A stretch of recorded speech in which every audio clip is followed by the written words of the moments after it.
Well, welcome everyone to our second webinar in the series focused on mid-career faculty that we're calling The Associate's Life.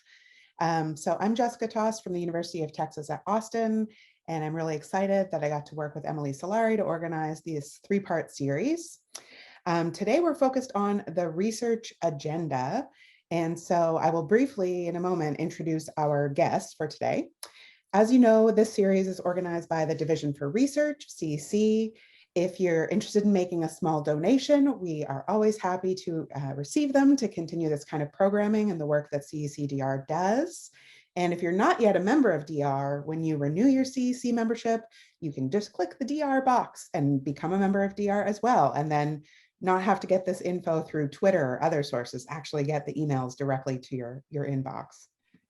Although that was probably a bad sales pitch because who wants more emails in their inbox? But anyway, so last week, if you weren't here last week, we started with a webinar called Now What? Just sort of what does it mean once you get to the associate level? If you're interested, that is up on YouTube on the DR YouTube channel. You can check it out. Today, we're focused on research agenda. And then next week, we are going to talk about the road to full and specifically things that are considered when you go up for promotion to full. If you have questions throughout, please post them in the chat and we will be reading those and addressing them as we go. And without further ado, I'm going to address our three panel members for today. So I'll briefly introduce them and then hand it over to them to kind of share a little bit more about themselves and their work. So first we have Dr. Mike Coyne. Let you tell a little more about yourself, Mike. Yeah, hi, it's great to be here. It's also, so I'm at the University of Connecticut. I did my graduate work, master's degree first at the University of Virginia and then doctoral work at University of Oregon. My work is on early reading and beginning reading instruction intervention for kids with reading disabilities and at risk for reading difficulties. I like to do things around developing and evaluating interventions for sort of early foundational skills in reading, also vocabulary, and also interested in more systems levels of support, so MTSS, RTI, tiered systems of support kinds of things. And also, it's amazing how challenging it is to find a picture that's sort of not a traditional picture.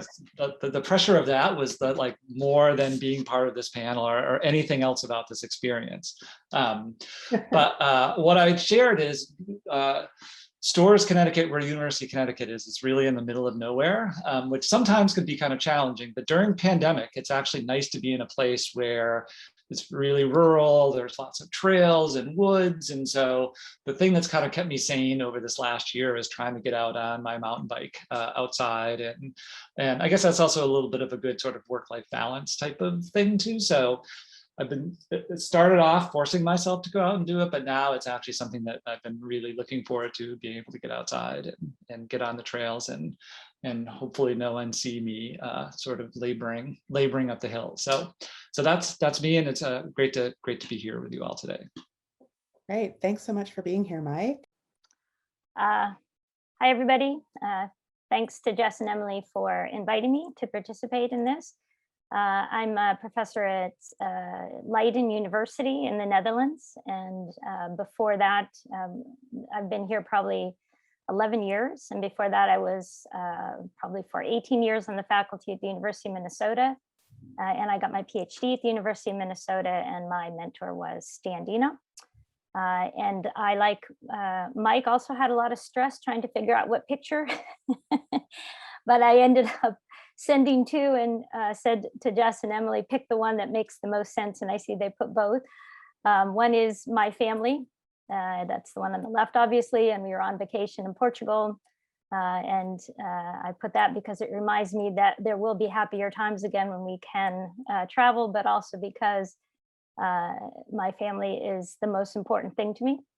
And then the other is when I got my 5th Dan black belt in Taekwondo about 2 years ago. And that's me holding my certificate, although it looks like I have a tie around my neck. And Taekwondo has always been a really important part of my life and has taught me a lot about balance in life. And let's see, my research is primarily focused on the development of curriculum-based measures for secondary school students on reading comprehension, and most recently on teachers' use of data to make decisions, and trying to link that, a project that Jess and I are working on, to link that to the decision science research. So that's me. Great, thanks, Chris. Dr. Kathleen Lane, who's also the president of DR, so is representing DR globally here as well. Thank you. And thank you very much for hosting me. I appreciate the time. So my name is Kathleen and I'm at the University of Kansas, and I am half-time serving in a distinguished professor role, and the other half is I'm now one of the associate vice chancellors for research, and I'm responsible for human subjects inquiry, enjoying both. And this picture that I chose, had I known this was going to be recorded and posted, I probably wouldn't have posted the back fat picture, but let me share this with you all now. But this is my rec and leisure as CrossFit. And when the pandemic hit, my daughter is a competitive athlete. So we actually downsized homes and we bought this house that I'm in today because the garage had the appropriate ceiling height for her workout. So I continue to do that when she went back to school. I really enjoy CrossFitting, and I actually just got to go back to our regular gym this week at Caw Valley CrossFit. So I'm super excited about that. My research focuses on comprehensive, integrated, three-tiered models of prevention. And I see that Shanna just jumped on the call, and I've had the opportunity to work with her, and she was a master's student, and many other people here, including Sonia. And our work collectively has focused on helping school systems to put in one integrated system to meet kids' academic, behavior, and social and emotional well-being needs in one integrated system.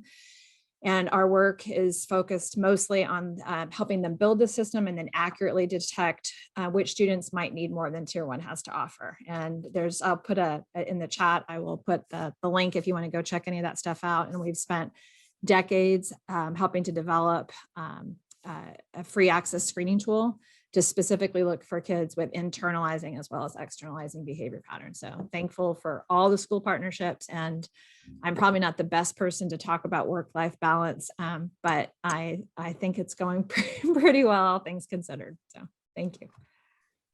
Great, thank you, Kathleen. So if you were here last week, you know, we kind of framed some big themes we wanted to hit in the webinar. So today we're going to talk a little bit about kind of shifts in research and what that might look like and how to think about it, balancing different demands you might have at mid-career level, and then measuring impact at the mid-career level.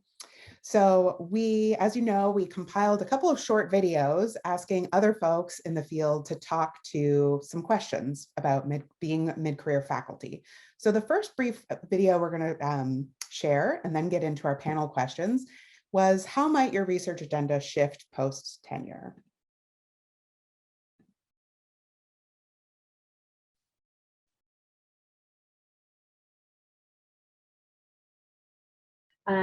This is an important question. I think, again, you're probably going now after post-tenure, you're probably going after larger grants. You're focusing more on an individual line of work. Maybe you've been kind of collaborating with lots of folks and you're going to kind of narrow a little bit, focusing on serving as a PI. On federal grants is really important. You're trying to start to develop that national reputation that you need for full professor. I think it's strategic to build on the research momentum you established as an assistant professor. Enjoy the job security that comes with tenure, but don't treat tenure as the reason to take a break from or slow your research program. You might take some new risks that involve new directions, but place your bets carefully and make sure the shifts are meaningfully connected to the research program you described in your tenure file documents. Branch out to something new and exciting, but stay connected. You might also consider pruning your direction to take a deeper dive. Remember, the main focus of the full promotion decision is your program of research. So be careful about launching a brand new research program or taking a dramatic shift in direction, which will disrupt coherence. Again, I was very opportunistic pre-tenure. I think I looked for projects where my skills were needed and sort of said yes to everything. Post-tenure, I really stepped back and took a deep breath and decided what I wanted to spend my time on. For example, pre-tenure, I had spent most of my time focused on early literacy, but in fact, I was trained as a mathematics teacher. So post-tenure, I began to spend more time thinking about the mathematical development of children with learning disabilities or at risk for learning disabilities.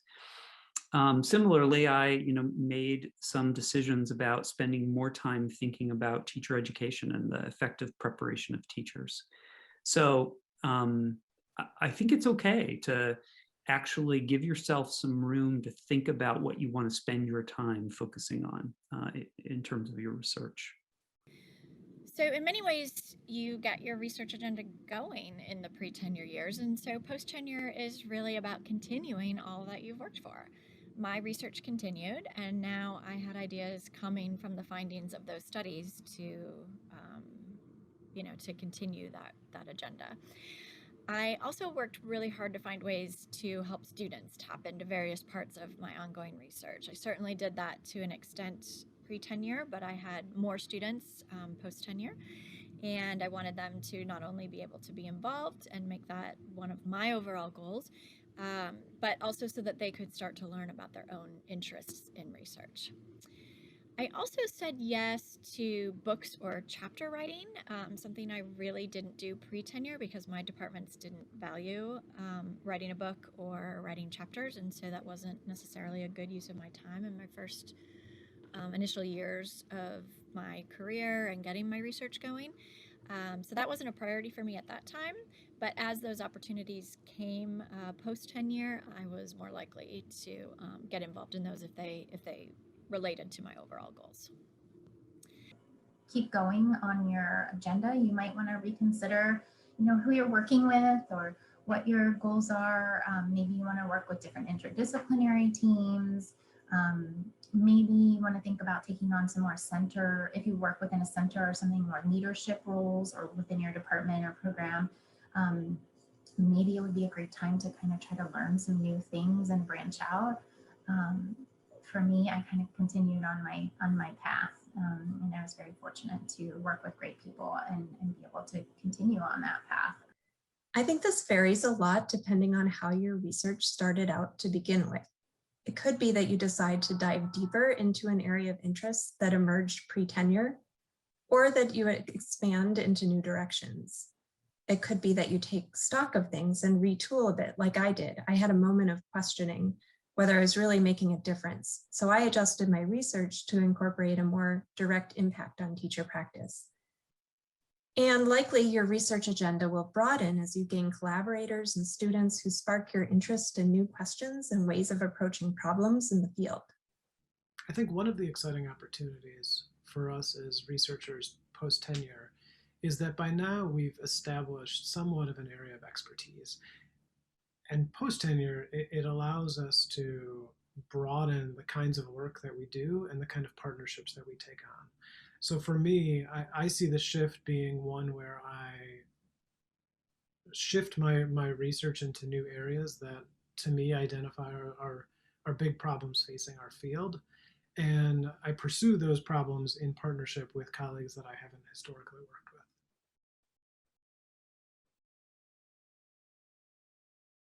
Great. So I'm going to turn it over to Emily to ask our first question to the panel.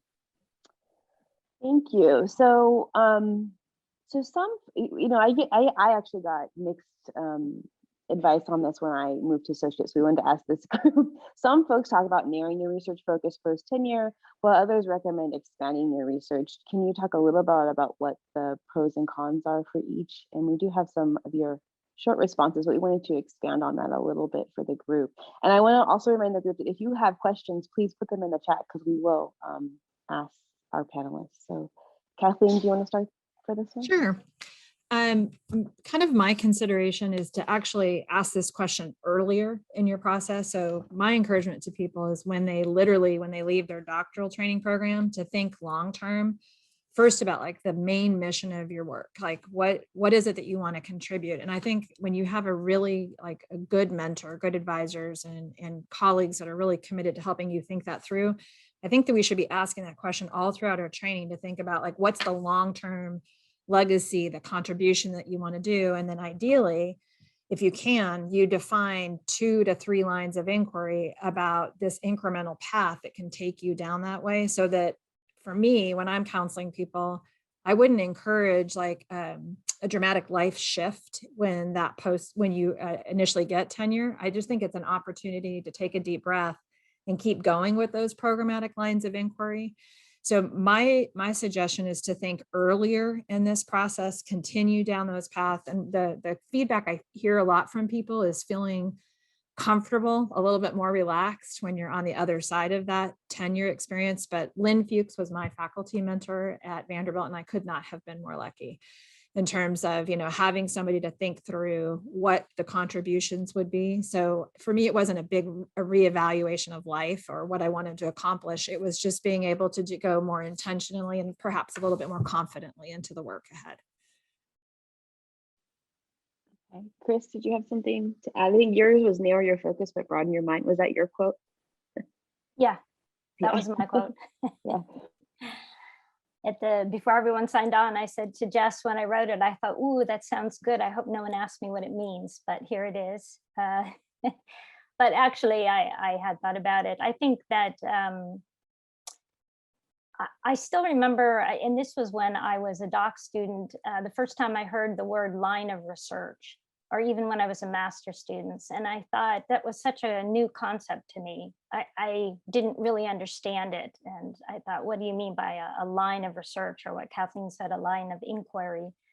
And how important is it to have a line of research?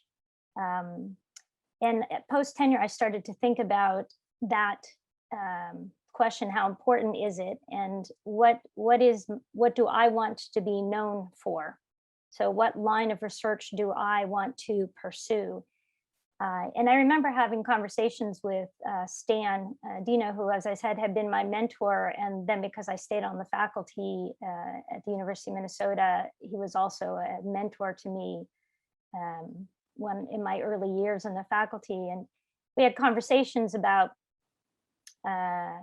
what to pursue, because my line of interest, or my research that I wanted to be quote unquote known for, was not funded at all. And there were few people interested in it. So I had a nice conversation with him, and he said, well, Chris, you can either be successful by bringing in grants and getting lots of publications, or you can be successful in following a line of research that nobody thinks is important. but he said, but I'm not so sure which one will in the end be most relevant and make the most contribution to the field. And he said it might be the one where you don't get a lot of funding, and you do have to get publications. So that wasn't part of the conversation. But it was a hard choice about, should I continue? At that time, I was focused on developing curriculum-based measures for secondary school students in reading, but nobody taught reading to secondary school students, and nobody thought it was interesting or important. So I did pursue that, and have always been happy that I've done that. So in that sense, I think narrowing my focus and saying this is where I'd like to continue to do my research and build one study upon another and hopefully make a contribution in the field was good. But the other thing I've learned is to broaden your mind. And I think broadening your mind is important because you get new ideas and innovations from listening to others who aren't in your area.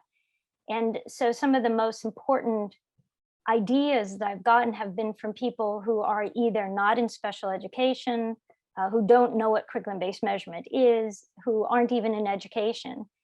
And reading that research and talking to those people has helped me to broaden my ideas and my mind in terms of the research lines that I've chosen. So yeah, narrow your focus, but broaden your mind. Thank you. Mike, did you have anything to add here? First, just thought, both what Chris and Kathleen said are right on. I mean, I think this is a hard one. And I mean, I think I've seen examples of folks who I really admire in the field doing both of, going either direction. So I don't think there's sort of one right way. I think there's could be really successful and contribute both with this kind of thinking of narrowing or expanding. And I guess what I said in my quote is that it feels like you should, though, be able to kind of talk about everything in a coherent way, so that you have a kind of story or a narrative that pulls everything together in some way. And again, kind of like what Chris was saying about a program of research is not necessarily thinking of things as sort of one-offs or like something that's a short kind of thing and then ends, which sometimes we do pre-tenure, but that all of these things are kind of in the long term, all kind of moving in a direction of a larger program of research where, you could talk about how they fit together. This is a little bit off topic, but I was thinking about this too. And, one of the things pre-tenure is, we make a lot of decisions based on kind of what we think we're supposed to do, or like to get tenure. And then afterwards, in sort of this mid-career, one of the things that's been helpful for me, and I probably didn't do it enough, I should do it more, is to think about what you want to spend time doing.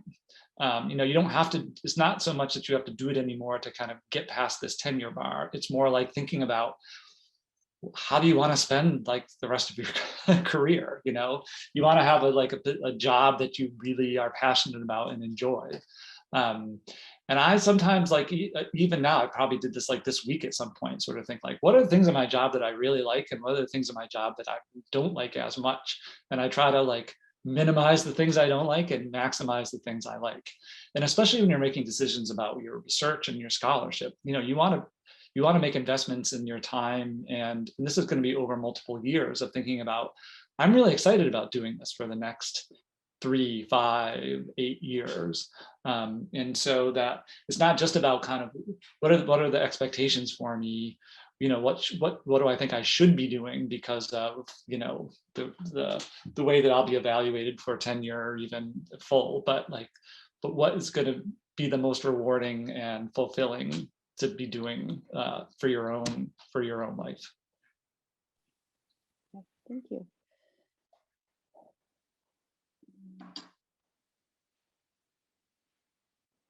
So last week we had a sort of longish conversation, actually put us a little over time, around change in institutions and what that means. And specifically, we wanted to ask this group because I know there's at least 2. I don't know, Mike, if you've made you haven't made a mid, but I know Chris and Kathleen have. And we want to talk about specifically how that might impact your momentum in your research agenda and what that really means. So Chris, do you want to start us off? You made a big move.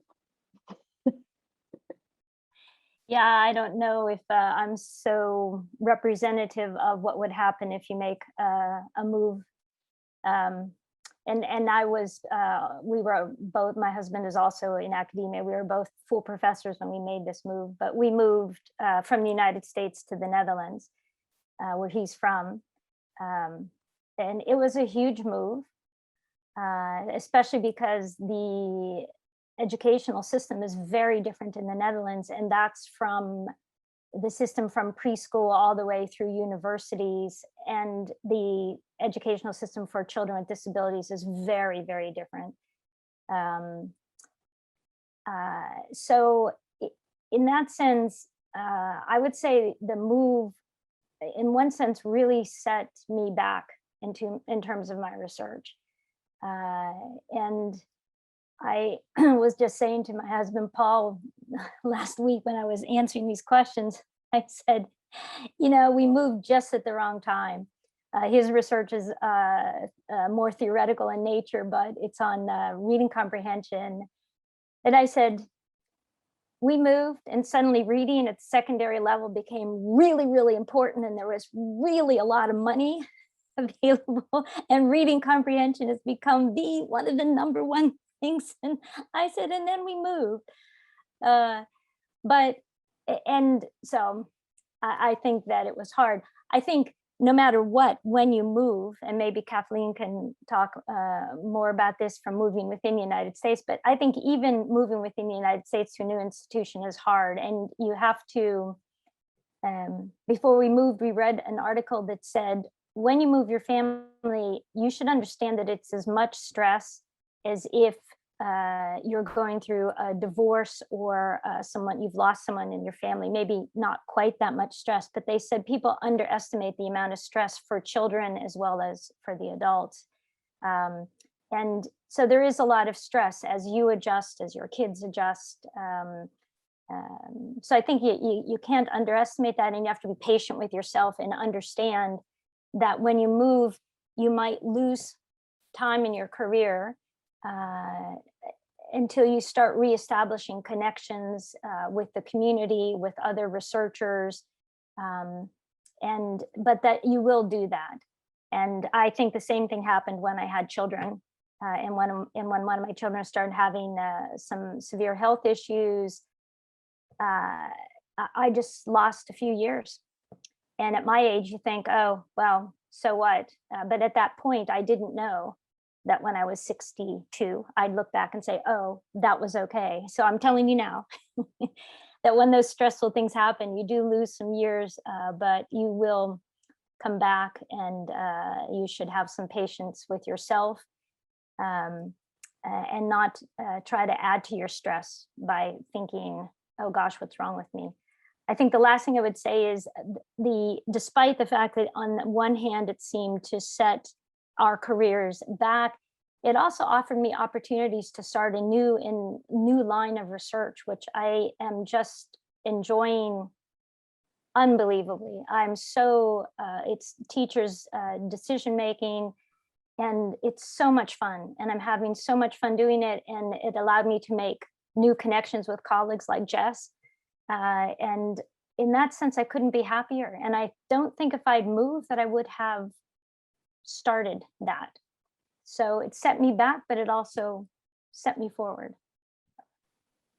Kathleen, you've made a few moves, Kathleen. So yeah, and I don't think it slowed down your research momentum. Yeah, though, so. I do want to say, Chris, I love your perspective. I like that idea of being gracious with yourself, like through those transitions. And to Emily's point, I have moved a lot. So my husband and I met and married in California. We trained there, and he is not in academia. He is a business guy. So that is a totally different thing, doing spousal moves with somebody that's not in this, because, you know, other people are making job decisions and changing jobs in 30 days. And we're like on a 9-month, like, meet somebody, decide you're going to go. It's like having a baby. 9 months later, you make a move. So our first job, when I say that we went for my job, was at University of Arizona, and my son got very ill there. I have 2 children. My son is now 25. My daughter is 21, and she's going to starting her doc program at UConn, which I'm very excited about in the fall. So that my son got really sick there. We came back to California because we needed some different medical care and get his situation under control. I happily, but very surprisingly, found out I was pregnant in that interim, which was great. So I've just announced the entire world that my daughter wasn't planned, but she was a joyous surprise, let me say. So then we went from back to California at Cal State Los Angeles. I was at Vanderbilt for 10 years. And during that time, we changed homes 3 times. My husband's in the mortgage industry. Then we moved to UNC Chapel Hill for 1 year. And then on my first day of that job, KU recruited me. And I'm like, I can't go because my husband would divorce me. Well, we're still married, and now I've been here 8 years. So I'm telling you and oversharing all this because what Chris said about impact on family is huge. And it also has impacts on your partner's career as well. Like, I've been very fortunate that I have had a husband that was willing to make each of those careers moves. And the house I'm sitting in right now is the 4th house we've lived in 8 years in Kansas. So we move all the time. In terms of impact on career, she's exactly right. Because there's the other piece of like, every time you make a move, there's just the logistics of it, as far as you need to do data use agreements, transfer your studies. When I left Vanderbilt, I had no idea what would be involved in moving after that long of a period of time. When I went in to go see the studies that had been done, there were 110 studies that I had participated in that either needed to be closed, aggregated into repositories, data use agreements drawn. And then when I moved a year later from UNC, the same thing had to happen to KU. So I wasn't aware of the practicalities of that. The upside is, though, the learning has been awesome, because I've gotten to work with teacher leaders and district administrators and families in all those different geographic locales. And so from a research perspective, it's given me a breadth that I never thought I would have. I should also say my mom still lives in the same house that I moved into when I was 3. So this was not at all like anything I was accustomed to. Like the first house we lived in, I thought we would, of course, just like, be buried in the cemetery down the street. I just had no concept this was going to happen. But one thing we did, which I think was helpful for the family perspective, is our family, it actually pulled us together at every single transition. So it was like a family event. And every time you move and you negotiate a new contract, I used to give my kids startup money when they made a university move with me. And it was a small amount of money, but it was things so that they could go get like a new bedspread or whatever at Target. And my daughter, Kathleen Lane, like she popped out with Post-it notes. I could give her $250 in a startup and she could move in anywhere and be settled by Friday. Nathan probably still has all that money because it was harder for him to make decisions. But I think those decisions should be made thoughtfully, because it also impacts not even just productivity, but it's the relationship piece. That takes years to build those. But I didn't leave the people when I left the place. Like I'm still close with people from several states ago. And so for me, when I started making all those moves, I just simply started designing studies that could incorporate people from other geographic regions, so that the people that wanted to continue learning together, we could. I'm not saying it was the always the best decision, though. There's moments when you think about like where your intellectual home is, and I feel lucky because I've had a lot of them, but there's no place that I think of as home anymore, if that makes sense.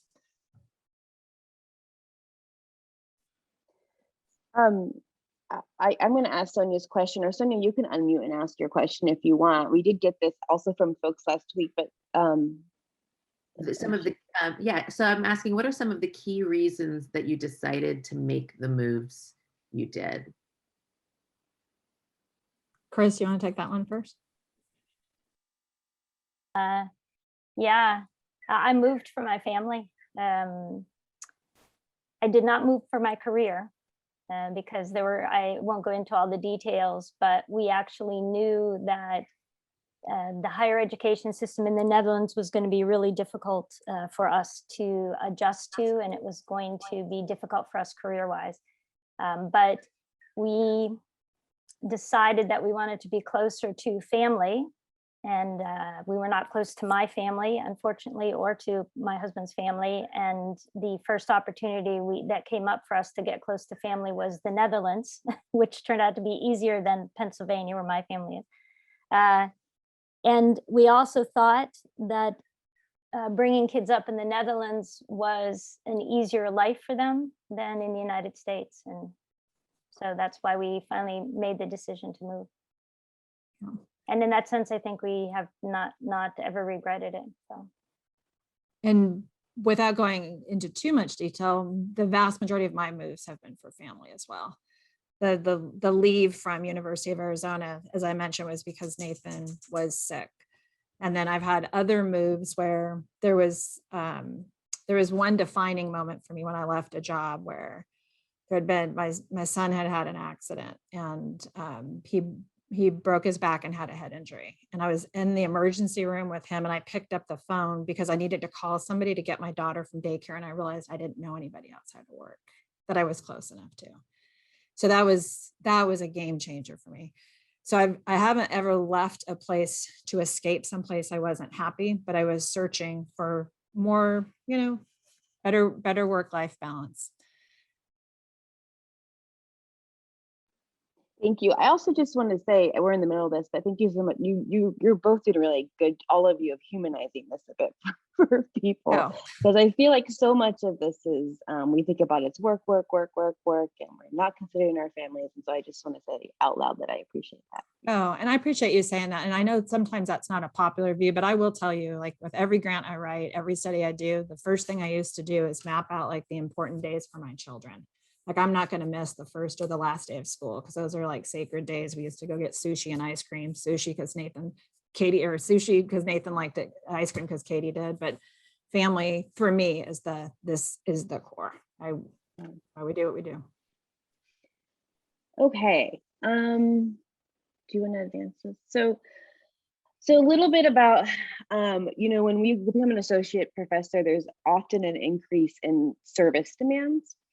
Often it's internal to the university. So if we could talk just a little bit about how do you sort of balance increase of service demands with also your teaching and increase in research? And maybe I'll throw this one to Mike first. Yeah, thanks. I mean, I think it's really hard. It's still hard. I'm not doing a great job at it this last year, particularly. I think some of the things is just sort of know yourself. Like one of the things that happens in mid-career is you start to just understand like what works for you. And so, I know for me that I have a hard time working more. I work pretty hard and I work a lot, but I'm not one of those people that can just like pull all-nighters or, set time aside and just like cram everything, like spend a weekend working the whole time. I'm not very good at that. Like I know sort of my limits. And so it makes me be even more be more aggressive at sort of being more efficient, trying to be more efficient. And so, I just sort of know that I have to kind of prioritize and triage things. And that sort of means that like, there's some things that I'm gonna prioritize and really try to do a great job at. And there's other things that I'm gonna do, an okay job at, but I'm gonna kind of make decisions about those things ahead of time. Something that Susie, my wife, said a long time ago was something, about like, you don't have to do an A+ job on everything. Like, a B job is fine on lots of things.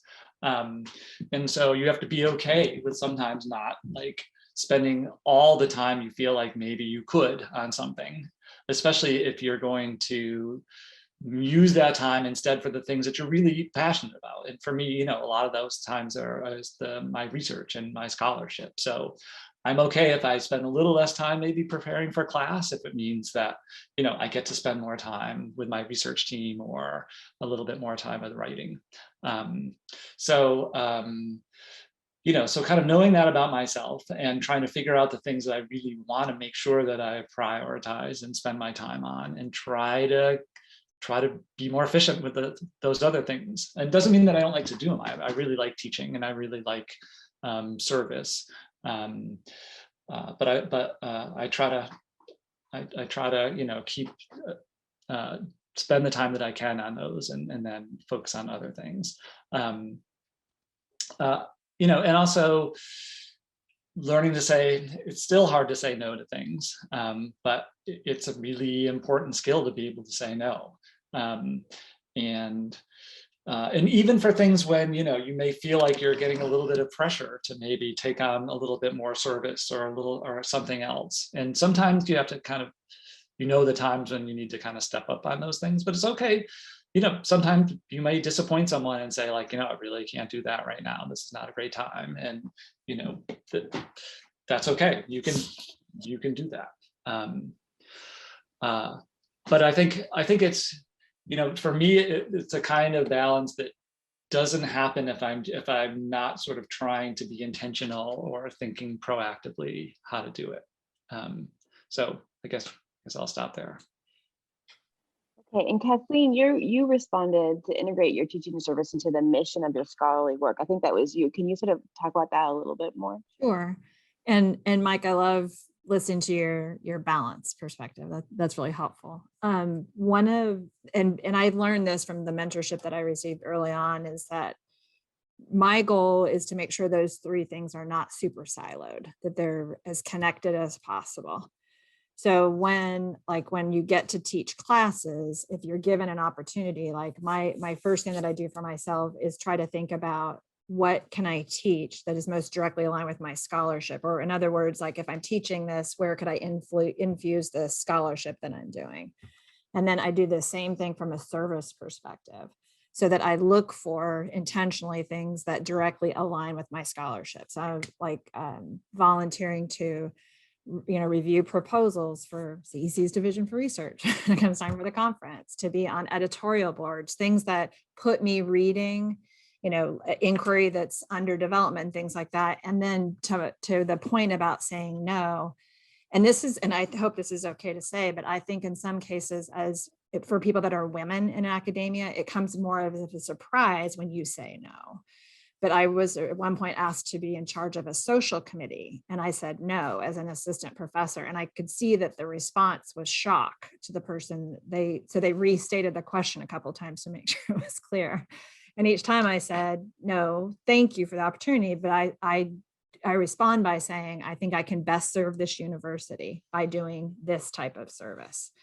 So really, if I can integrate those things, then even if there's a day, and I have rules for myself, and for those of you who know me, I'm super behavioral. So I write 250 words per day, and I have a rule of 2 to 1 for prep. So for every hour that I'm with students, I allow myself up to 2 hours to prepare for that.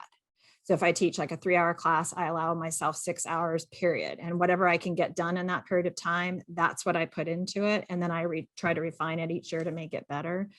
But some of those tricks of the trade, and then just being intentional about also not trying to get too top heavy in one area of service. So thinking about how can I serve my local community, like the educators in my community? How can I serve at a national level? And I would say that's probably more my editorial work. I love the work I get to do for the division for research. So I just try to be intentional about that. But to that end, my goal is going back to that mission. Like, what do I want to contribute? And then how can I engage in research, teaching, and service to make that happen? And I just told you like how many times our family has moved. And each time I've moved, the first thing I do service-wise is I put together this series called Project Empower. And it's like 5 2-hour standalone sessions just for the local community on, sharing lessons learned from like our research. And it's all very, very applied on CI3T, comprehensive integrated 3-tiered models. And that's the first thing I do is say, I want to share with you what we've learned. And that's a place where I then begin to meet teachers and administrators and families. And then that starts to build, really positive, productive, and respectful playing field for inquiry. Because I'm not going to walk up to a district and say, I've got this idea, I want to do this in your district. I want to give first and then see what those shared needs are. So I just say integrate, period. Thank you. Chris, did you have anything to add? I only have to add that I wish I'd had this webinar when I was at mid-career. I'm sitting here writing down notes. Ooh, that's good. Give first and share later. I'll have to remember to tell my students that. So I don't have anything else. I think Kathleen and Mike had really good answers to it. So. Okay.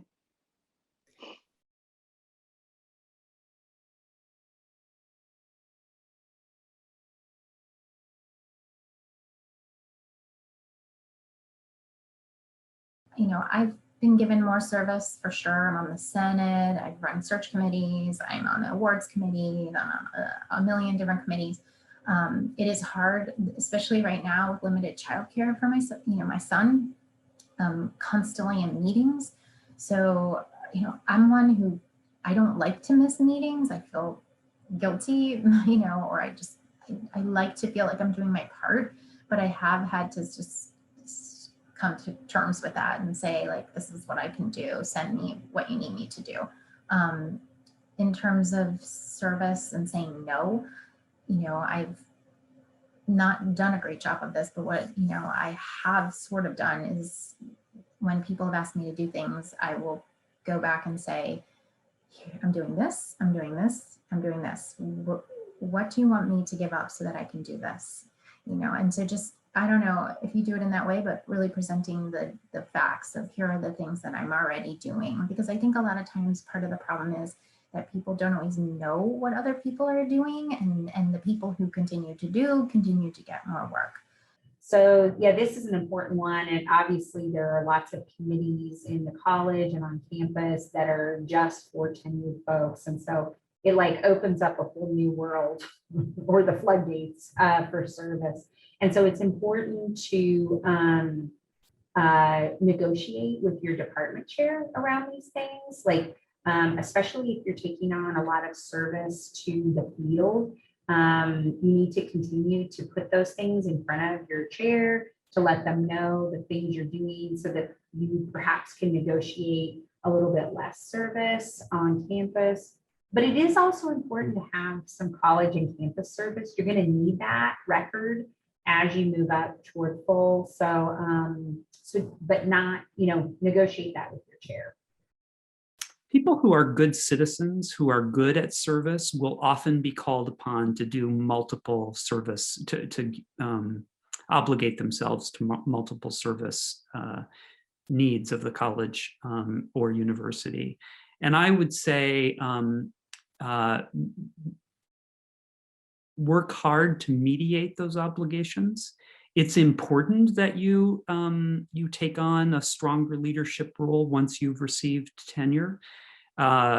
University and college leadership depend on senior scholars to step into leadership roles, but you shouldn't do everything and you shouldn't do it all just because you're good at it. Other people need to also serve the institution. So I would say think carefully about what you commit to and don't be afraid to say no. I found that it's really important to be intentional about what I say yes to, making sure that if at all possible, service obligations align with my interests, professional goals, and the impact I'm trying to make, and have a clear purpose.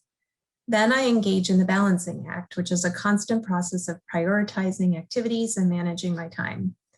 I'm a big fan of my Sunday meeting time, which is about a half hour every Sunday when I sit down with my calendar and my to-do list, prioritize the things I need to do that week, and actually put it all on my calendar. This helps me make sure that I'm allocating the right proportions of time to research versus other things. I remember my associate dean for faculty affairs sitting me down once I got tenure and being very clear that this was going to be the time that I would be taking on leadership responsibilities within the college, whether that was chairing certain committees or being an active member leading searches for faculty positions. I see this as one of our responsibilities. I think one of the great things about being new and a junior faculty member is you're protected from a lot of this service. And to me, it's really about paying our dues. I think to reduce the burden, one thing we can do is pursue opportunities that are very much in line with our identities as researchers and as scholars, which is something I've tried to do. A major issue for many associate professors is feeling tension between research and service. And it doesn't help that what you find online is, I think, something of an exaggeration. You'll find associate professorship as described as the mid-career service gully, in which associate professors carry disproportionately heavy service loads compared not only to junior, but also senior colleagues. And you'll hear statements like, I have no time for anything except service, and I feel bitter about this. Here's my take on the issue. A lot of universities, but not all universities, increase demands for service after tenure. And it's important to recognize that the associate and full professors ahead of you have been and continue to pull service loads that protect pre-tenure faculty. This includes having protected you when you were pre-tenure. I don't see associate professors being burdened to lighten up for full professors. Instead, what I observe is that associate and full professors who are no longer productive researchers get assigned a heavier service load than is the case for associate and full professors who continue to be productive researchers. So here's my advice. In the spirit of contributing to the common good, take on at least one major service activity. Make sure it's a responsibility that will be visible to your department colleagues, something your colleagues will notice and appreciate. Okay, so here's another one that I think, I think we get more as we move toward mid-career into associate level stuff into full. Is how do you make decisions about taking on new research projects or collaborations? Who wants to start? I'll go to Chris. Okay, I think my answer was the answer in the green. The one thing that I would just say that related to the topic that Jess had just skipped over, one thing I would add to what Michael and Kathleen said was that from the time I was an assistant professor, I always first scheduled my research and writing time, and I still do that every week. That gets scheduled first, and then other things get scheduled, like teaching, service, and email gets scheduled last, as those of you who know me are well aware of. So, but how do you decide whether to take on new projects or collaborations? For me, I always ask, will this project contribute to my overall line of research, or will it distract from it? And that's a really important question, because sometimes you're in the middle of a project and you think, why did I say I would do this? It's taking so much time, and now I'm not getting to these other things that I really value a lot more. So I think it's important to be cognizant of the choices that you're making, and to ask, do I really want to do this, and will this contribute to who I am and who I want to be, and what I want to be known for in my field? And also, will it lead to potentially new and innovative lines of research that really interest me? So maybe someone asked me to collaborate on a project, and I think, oh, I don't know that much about it, and it's not directly related to what I'm doing, but I would like to go in that direction. And so then it's worthwhile to take that on. Another comment that I think people don't often think about, but it's probably one of the most important questions that I've learned to ask in my career: do I like this person? And will I be able to work productively with this person? And related to that, will this person do their fair share of the work? And I think you've all had collaborations where maybe you thought to yourself, okay, has this person done anything? Or am I going to end up doing all of the work? And maybe if you work with that person once, you would think, okay, that's fine, but I'm not going to search out any collaborations with this person again. I haven't often had that. The people I have collaborated with, people like Kristen McMaster or Erica or Jess, are these super, super productive people whom I really like and get along with well. And it's just been a lot of fun. But don't underestimate that you have to get along with the person, and that that working with that person should add to your life and not subtract from it. And if working with a person creates undue stress for you because of personality conflicts, which unfortunately has happened in my career, and probably in everyone's careers, don't work with a person anymore once the project is done. I remember Stan once said to me, you know what, Chris, I'm not having fun. I think I'll just finish this project and then won't work on it again. I was like, what do you mean you're not having fun? What kind of a criteria is that? It was probably one of the most important criteria. Are you having fun? And then lastly, related, do you trust the person, and do they carry out their research with integrity? Unfortunately, sometimes I've been in collaborations with people where I start to doubt if they're being if they're carrying out the research with integrity and being totally upfront and open in the science. And then I will stop those collaborations if I think it's that it's not being carried out well. And then lastly, do you have time to carry out the project and do it well? But I think everyone asks that. So that's my answer. I think that's really well said, Chris. And it's funny because those are very, very similar to the guidelines I would give. Like for me, it's like stay within the mission of your work and all those points that Chris made about somebody that you respect, somebody that you think is responsible, somebody of integrity. Is like for me, life is too short not to really love the work and the people that you get to work with. And so one of the rules I have for myself is I don't do anything big with somebody until I've done something small. So like I would not write a grant with somebody until I've done a paper, because I want to look to see like how do people treat each other, like when they're stressed or stretched, and that aspect of follow through. But the integrity piece is core for me. And I really, really feel like it is absolutely a gift to be able to do like school-based inquiry.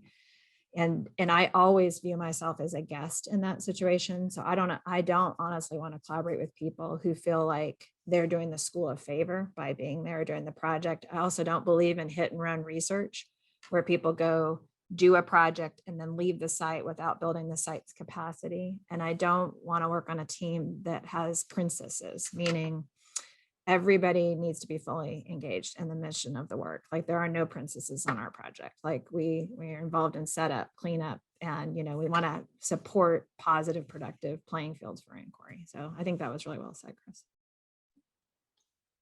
Yeah, same here. I said the things I said, do things that make you excited and sound like fun. And basically Chris operationalized what that what that looks like with her bullet points. And yeah, I mean, again, I still sometimes say yes to things because I think I should or I'm supposed to, rather than whether I actually really want to or not. And this just happened like in the last 2 weeks, which an opportunity came up, and it wasn't with like working, it was no one sort of in our field. It was sort of an outside opportunity to be involved with something. And I said, I should really do that because it feels like something I should do. And I sort of got into it a little bit, and I just realized, like, even though maybe this is something I should do, I don't want to do this. And so it was early enough where I sort of disengaged from it because I just knew that it was going to be a lot of time, and there was going to be parts of it that are just not going to be particularly like reinforcing for me. So, so I think these are really important decisions, and everything that Kathleen and Chris said really resonate with me. Can I ask a quick follow-up question to whoever wants to answer it? I'm thinking of David Shard said in his video, like, I was very opportunistic pre-tenure. I think that's right. You're sort of like, oh, good. Like I need to take all these opportunities because I need them to build my career, to build my portfolio, to build my reputation. How do you change your mindset from everything that comes your way being like, yes, I need to do that right now, to I can be more selective in what I choose to jump on? I really feel like that is a great question. And I will say, in how I train the students that I get to serve as their advisor, we start with that. So like literally their very first semester in their doc program, we start regular, predictable conversations about what's the mission of your work? What do you want to accomplish? And we talk, and I actually host a group called Productive Scholars Writing Group, and we meet 6 times a year remotely. And that is a continued theme about really practicing that intentionality. And so we do things like there in that group, in that Productive Scholars group, about saying, be prepared to be asked, like, especially when you're a new assistant professor, that when you go someplace, people are going to get excited. They're going to want to work with you. So we practice saying things like, that sounds like a wonderful possibility. Let me think about that. And then it's really asking yourself, is that furthering the mission of your work, or is it too tangentially related? And I would say the same for taking on students. Because sometimes there's these inspiring students, but if their areas of interest are super outside what you're going to do, then that's going to take your time, and there's only so much of us in it. So I think it's practicing knowing what you want to accomplish, creating that natural pause, And it is super uncomfortable to say no. And I remember the first few times, like I said no to something like what, to Mike's point about like, ooh, that's a big thing. But I also had a really close friend that was a full professor before he was gone. And he told me about a pivotal mistake that he had made in his career, where a grant opportunity came out and it was only tangentially interesting to him. But he got the grant, and then he did the grant, and then he became known for that topic. And it took his entire life down a trajectory that was marginally interesting to him. And that has stuck with me forever, because like for me, when somebody says, oh, don't, if they're talking about my work and they say it's not personal, of course it's personal. Like this, like we are what we do. So for me, I want to help people to really learn how to stay focused on what their interests are. And then when a line of inquiry is done, you put a bow on it. Like I remember finishing one, and I had the opportunity to write a book chapter and say, here's everything that I think needs to become next. And then I put that aside and let somebody else carry that forward to create space for something else. So I'm not saying you're locked in for the next 40 years, but be intentional, because if we're reactionary like that, number one, it is difficult to establish, like when you're reviewing somebody's tenure file and then the file from tenure or like from associate to full, that's one of the things that we look for constantly, is like threading through the mission of the work. So practice. Yeah, I think that just one thing that Kathleen also points out is that it's good to have a mentor in the field that you can bounce things off of. And that can be somebody in your institution, but it can also be somebody who's more senior than you, who you trust their opinion. But to ask them about, I have this opportunity, and do you think it would be a good idea, or could I talk with you about it? And also because now you're mid-career, realize that you also can be a mentor to doc students and to assistant professors, to also help them to make those decisions. And I think probably I don't know if you've had this experience or not, but my mentor Stan passed away 2 years ago, I think. And one of the things I missed the most was being able to just ask him things, to shoot him an email and say, hey, do you have a second to talk about this? What do you think about this? And there are other people who have served also. Lynn Fuchs has also been a really nice mentor in that sense. And so and the mentor doesn't always have to be necessarily someone more senior to you. It could also just be a good friend or so that you can bounce things off of, who understands it. So I think that helps. Right. I think just to follow up on that a little bit, Chris, I think it's really important to realize that also our field is actually pretty nice. And like, for example, I text Kathleen, I'm like, I need to talk to you about something, and she will call me immediately, or like within in her next 15-minute break. But reach out to people, because people will respond to you. And I think that in having different types of mentors for different things is also really important. One person doesn't know everything, right? And so reaching out to multiple folks is really important as well. I think we're running out of time, Jess, but so the next question we had was about impact for promotion to full. But I do want to remind the group that our entire conversation next time is going to be about what does your package need to look like when you're going up for full. So do we want to does anyone have like a 15 to 20 second response they want to talk about related to impact?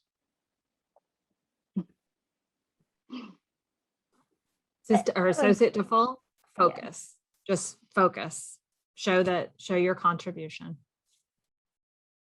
And I think the other thing is, remember, there's the impact markers that will be used in decisions about whether you're full, but the more important impact is to be able to look back at the end of your career and say, what's my influence been on the field? And try to keep that question up front. Because that's actually more important, or somewhat more important than those other impact. Yeah, markers. Convergent validity. And it's to me, I would have rather, if I I am happy with where I am in my career, very happy. But if I had to make a choice between, prioritizing the work and mentoring more junior people to get to where they need to be, hands down, I would take that every day. Because at the end of the day, it's like, what are you leaving behind? Mike, did you have any closing thoughts? No, just agree with that. And it's the metrics and the check boxes kind of things, but it's also just the larger work and the larger community and the people you work with and the folks you serve. And that's, if you're doing right by all of them, the other things happen also. Okay, well, thank you so much for all of your time. Jess, did you have anything? No, just the last thing is hopefully we'll see you next Friday for our last webinar. Next Friday, we're focusing totally on what goes into a package when you're going up for a promotion to full, what's being looked at in the review. And so our panel is going to include 3 senior administrators and department chairs, Erica Lemke, David Shard, and Catherine Bradshaw. So hopefully we'll see you then. Have a great week. Thanks, everyone. Thank you so much to Chris and Mike and Kathleen. Yeah, thanks everybody. This is great. Thanks, everybody.